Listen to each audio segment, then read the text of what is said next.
안녕하십니까. 매의 눈으로 세상의 흐름을 읽어드리는 와이타임즈 정세 분석의 주부길입니다. 토니 블링컨 미국 국무장관이 3일 북한과 러시아가 심각한 도전 과제이긴 하지만 중국이 최대의 지정학적 시험이라 그러면서 미국은 필요하다면 중국과 대결할 준비가 되어 있다라고 밝혔습니다. 국무부에서 가진 첫 외교 정책 연설에서 이 블링컨 미 국무장관은 이날 중국은 안정적이고 개방된 국제 질서에 심각하게 도전할 경제적, 외교적, 군사적, 기술적 힘을 가진 유일한 국가라 그러면서 중국과 관계는 경쟁해야 한다면 그럴 것이고 협력할 수 있다면 그렇게 하며 적대적이어야 한다면 또 그렇게 할 것이라고 말하면서 대중국 강경론을 밝혔습니다. 블링컨 장관은 우세한 위치에서 중국에 관여할 필요가 있다고 말을 한 다음에 이건 동맹, 파트너와의 협력을 필요로 한다 그랬습니다. 그러면서 지난 트럼프 정권에서 미국이 물러선 곳을 중국이 채웠기 때문에 외교와 국제기구에서 미국의 관여 필요성을 강조했습니다. 블링컨 장관은 이어서 중국 신장에서 인권 학대가 이루어지고 또 홍콩에서 민주주의가 짓밟힐 때 그들의 권리를 옹호할 것이라고 그러면서 그렇지 않으면 중국이 더 큰 면책권을 얻은 듯 행동할 것이라고 경고를 했습니다. 그러면서 민주주의 강화가 외교 정책의 필수 불가결한 것이라고 말한 블링컨 장관은 그렇지 않을 경우 러시아나 중국처럼 민주주의의 강점에 의심의 씨앗을 심으려는 적수나 경쟁자들의 손에 노란할 것이다 이렇게 말을 했습니다.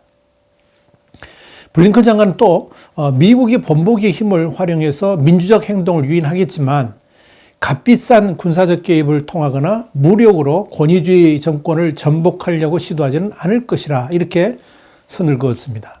다시 말해 군사적 행동이 아닌 외교가 항상 우선이라면서 이 외교적 해결의 중요성을 강조한 겁니다. 그러면서도 미국인의 생명과 핵심 이익이 위태로울 때 무력 사용을 절대 주저하지 않을 것이라고 그러면서 목표와 임무가 분명하고 달성 가능하며 우리 가치, 법과 일치할 때만 군사적 조처를 할 것이라고 말을 했습니다. 이런 효과적 외교를 위해서 최강의 군대를 유지하겠다는 입장도 밝혔습니다. 더불어 블링컨 장관은 이 동맹이 뭉쳐가지고 승수 효과를 내므로써 더 많은 일을 할 수 있도록 하는 것이 미국의 독특한 자산이라고 그러면서 우리는 친구, 동맹들과 다시 연결하기 위해서 지금 큰 노력을 기울이고 있다라고 말을 했습니다. 미국이 동맹과 파트너의 복원을 중요한 과제로 제시를 한 셈입니다.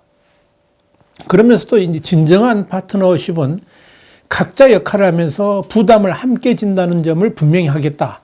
이렇게 말도 했습니다. 호혜적 동맹 정신을 강조한 거죠. 자, 블링컨 장관의 대중국 강경책은 이 바이든 정부의 외교 안보 라인 전체가 확실하게 이 견해를 하나로 모아졌다는 것을 보여줍니다. 지난 2월 24일 윌리엄 번스 CIA 국장 지명자는 이날 열린 상원 정보위원회 인증 청문회에서 이런 말을 했습니다. 중국은 가공할 만한 권위적인 적수라 그러면서 중국의 적대적, 약탈적 리더십에 대응하는 게 국가 안보의 핵심이라고 말을 했습니다. 윌리엄 번스는 중국에 대해 지적 재산권을 훔치고 자국민을 탄압하며 미국 내에 영향력을 펼치고 있다 이렇게 말하면서 여기에 대응하기 위해서 장기적이고 분명한 초당적인 전략이 필요하다라고 말을 했습니다. 이 윌리엄 번스 CIA 국장 지명자의 이런 견해는 이 바이든 대통령의 대중국 전략과 그대로 맞닿아 있습니다.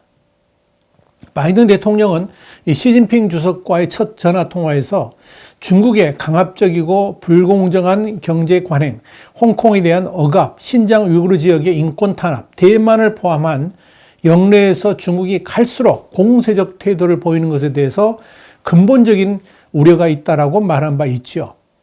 이런 번스 지명자에 대한 바이든 대통령의 신임은 아주 대단합니다. 이 바이든 대통령은 지난 2월 11일 그를 CIA 국장으로 지명하면서 그러니까 번스가 새 CIA 국장이 되면 미국인들은 마음 편히 푹 잘 수 있을 것이라고 밝힌 바가 있습니다. 그렇다면 블링컨 장관과 번스 CIA 국장 지명자의 발언이 주는 의미는 과연 뭘까요? 굉장히 중요한 대목입니다. 이 바이든 정부의 외교 정책을 간단하게 요약하자면 큰 소리로 떠들고 윽박지르는 방식이 아니라 조용한 외교를 추진하겠다는 것이고요. 키워드는 가치 그리고 동맹, 이 두 단어입니다. 가치, 동맹, 여기에 두겠다는 의미입니다. 다시 말해서 동맹이라도 쓴소리를 할 것이고 우방이라도 가치의 문제에는 타협이 없을 것이고 적국이지만 필요에 따라서 대화의 접점을 찾는 유연한 외교를 하겠다, 이런 의미입니다. 그러면서도 원칙과 가치에 입각한 이 단호한 태도를 절대 놓치지 않겠다는 결의도 담겨 있습니다. 이 결국 외교라는 유연함과 강력한 군사력이라는 양날의 검으로 협상할 것은 할 수 있는 대로 하겠지만 그것이 불가능할 때는 힘으로 미국에게 부여된 과제들을 해결해 나가겠다, 이런 의미인 것입니다. 이 바이든 정부의 대중국 전략도 이런 기본 원칙의 연장선상에서 추진될 것으로 보입니다. 우선적으로 미국 혼자만이 아닌 동맹과 함께하는 중국 압박 정책을 펼칠 것으로 예상이 됩니다.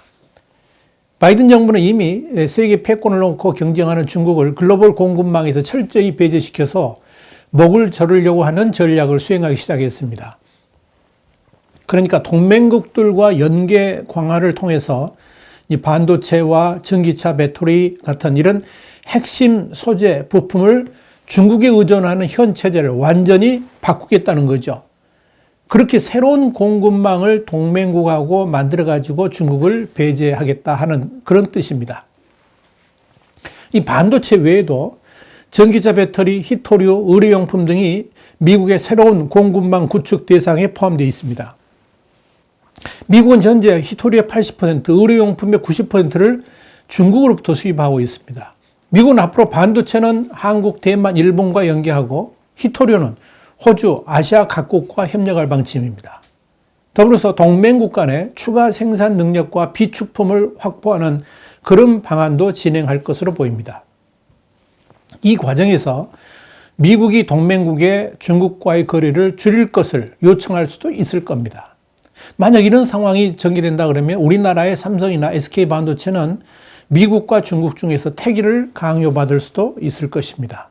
미국이 중국을 배제한 공급망 재편을 추진하는 것은 소재와 부품 공급망이 국가 안전보장과 직결된다고 판단했기 때문입니다. 다시 말해서 지난 2010년에 센카쿠 열도, 그러니까 이게 중국명으로 나오죠. 이 센카쿠 열도를 놓고 영토 분쟁을 일본과 중국이 벌였지 않습니까? 이때 중국이 일본에 대해서 보복 차원에서 히토류 수출을 규제한 전례가 있었습니다. 그런데 이런 중국의 무역 보복을 미국과 동맹국들이 다시는 당하지 않도록 만반의 준비를 하겠다 하는 이야기입니다. 특히 미국이 신경 쓰는 분야가 반도체입니다. 주요 반도체 생산업체를 보유한 나라는 한국과 대만, 중국, 일본, 미국 같은 이 5개 나라 정도인데 중국의 점유율이 나날이 높아지고 있기 때문에 그렇습니다. 이런 관점에서 대만은 아주 발빠르게 움직이고 있습니다. 미국과 대만은 작년 11월 워싱턴에서 양국 고위급 회담을 열었습니다. 그래가지고 반도체와 5G, 고속통신 규격 같은 7개 분야에서 연계하는 양해각서 MOU를 체결했습니다. 미국과 대만의 관계 강화에 호응을 해가지고 일본도 지난해부터 경제산업성 주도로 대만 TSMC의 연구개발 R&D하고 또 생산시설을 일본에 유치하는 작업을 벌이고 있습니다. 그러니까 미국, 일본, 대만의 공급망을 강화하면 유사시에도 첨단 반도체를 확보하기 수월해진다는 계산을 미국이 하고 있는 것이고요. 일본이 여기에 적극 참여하고 있다고 보시면 됩니다. 바이든 행정부 당국자들은 중국을 타겟으로 한 이런 정책적 움직임을 기술 권위주의에 맞서는 기술 민주주의다, 이렇게 부르고 있습니다. 다시 말해서 기존에는 중국 같은 이런 적대국하고 미사일 비축량이라든지 병력 규모 같은 군사적 경쟁에만 치중을 했다 그러면 앞으로는 반도체 제조라든지 양자 컴퓨팅의 우위를 차지하기 위한 싸움을 벌인다는 겁니다. 그리고 이를 위해서 동맹국들의 결집을 추진한다는 의미입니다. 이런 정책을 통해서 중국이 부상하지 못하도록 막는다는 전략이죠. 자, 미국이 이렇게 대중국 정책의 방향을 잡은 것은 기술의 결집체인 반도체가 지정학적 싸움에서 차지하는 중요성을 인식했기 때문입니다. 그런데 이런 미국의 정책을 수행하는 데 있어서 이를 뒷받침해 주는 게 뭐냐? 미국의 군사력입니다. 블링컨 국무장관이 중국과 관계는 경쟁해야 된다면 그럴 것이고 협력할 수 있다면 그렇게 하며 적대적이 한다면 또 그렇게 할 것이다. 그렇게 말한 배경이 바로 여기에 있는 겁니다. 그러니까 미국의 대중국 압박 정책에 핵심적으로 부상하는 국가들이 바로 한국과 일본 그리고 대만입니다. 여기에 덧붙인다 그러면 인도와 호주죠. 바로 이런 미국의 동맹국들이 하나의 가치로 중국의 발호를 억제하자는 것인데 그렇게 동맹이라는 끈으로 묶어지게 되면 그 다음은 그 가치가 제대로 실현될 수 있도록 미국은 힘으로 보호하겠다. 이런 의미입니다. 이걸 다른 말로 표현하자면 이렇게 가치로 묶여진 동맹국들이 중국 같은 적대국에게 피해를 입게 된다면 미국은 강한 군사력을 바탕으로 전쟁도 불사하는 강경책을 보여줄 수 있다. 그런 의미입니다. 그것이 바로 외교와 힘이라는 양날의 검입니다. 이런 관점에서 우선적으로 주목받는 나라가 바로 대만입니다. 사실 미국의 대중국 압박에 있어서 핵심적 역할을 한 나라가 바로 대만인데요. 그 대만에 대한 강력한 보호 의지를 미국은 계속 설파하고 있는 겁니다. 미국이 지금 남중국해와 동중국해 부근에 군사력을 집중시키고 있는 것도 이 남중국해에서의 항행의 자유작전 수행도 있습니다만은 그보다 더한 사명 중에 하나가 바로 대만을 보호하는 것입니다. 그래서 지금도 미국의 루스벨트 항공모함 전단이 대만의 남쪽과 필리핀 사이에서 대기하고 있는 것이고요. 아메리카 강습 상륙함이 대만의 북부인 동중국해 연안을 휘젓고 다니고 있는 겁니다. 이 루스벨트 항모 전단도 그냥 자리만 지키고 있는 것이 아니라 매일 군사훈련을 실시하면서 만반의 준비를 하고 있습니다. 그리고 일본의 주일 미군도 거의 매일 일본 자위대하고 군사훈련하면서 만약의 사태, 그러니까 중국의 대만 기습이라든지 대만과 일본이 점유하고 있는 남중국해의 섬들에 대한 공격 또는 기습을 하지 못하도록 억제하고 있는 겁니다. 이런 관점에서 이 바이든 대통령이 지난 2월 10일 취임 후에 처음으로 2시간여 동안에 걸쳐가지고 시진핑 중국 국가주석하고 전화통화를 했는데요. 그 다음에 백악관이 내놓은 성명을 주목할 필요가 있습니다. 백악관은 그때 성명에서 바이든 대통령은 시진핑 중국 주석과 통화해서 이 미국 국민의 안보와 번영, 건강, 삶의 방식을 수호하고 자유롭고 개방적인 인도태평양을 보존하겠다는 그의 우선순위를 분명히 했다라고 밝혔습니다. 그러면서 백악관은 바이든 대통령은 중국의 강압적이고 불공정한 경제 관행, 홍콩에 대한 탄압, 신장 지역의 인권 침해와 대만을 포함한 지역 내 점점 더 독선적인 행동에 대해서 근본적인 우려를 표했다라고 덧붙였습니다. 이뿐 아닙니다. 미국의 의지는 대중국 군사전략 수립을 담당할 별도의 태스크포스 구성에서도 드러납니다. 지난 2월 10일 바이든 대통령이 시진핑과 전화통화하기 전에 국방부를 방문했는데 그 자리에서 이 태스크포스 구성을 지시했습니다. 이 태스크포스는 미국의 군사작전, 기술, 군대 배치 이런 것에 대한 평가를 한 다음에 다가오는 6월 중순 이내에 대중국 군사 전략에 대한 권고안을 내놓을 계획입니다. 이미 15명 정도로 구성도 끝나서 작업을 개시했습니다. 로이드 오스틴 국방장관도 이날 중국을 당면한 위협이라고 규정하면서 중국은 인도태평양 지역의 모든 국가를 이롭게 하는 현재의 구조를 뒤집으려 하고 있다고 맹비난을 했습니다. 이미 국방부의 태스크포스는 주한미군과 주일미군 같은 이런 인도태평양 지역에 배치된 미군의 재배치라든지 증강이 검토될 가능성이 있다는 것을 시사를 하고 있습니다. 자, 여러분, 이런 의미에서 미국과 중국과의 전쟁은 지금부터가 진짜 시작이라 볼 수 있습니다. 진검승부가 시작됐다는 거죠. 전병서 중국 경제금융연구소장은 트럼프는 슈퍼맨이고 바이든은 스파이더맨이다 이렇게 비유를 했습니다.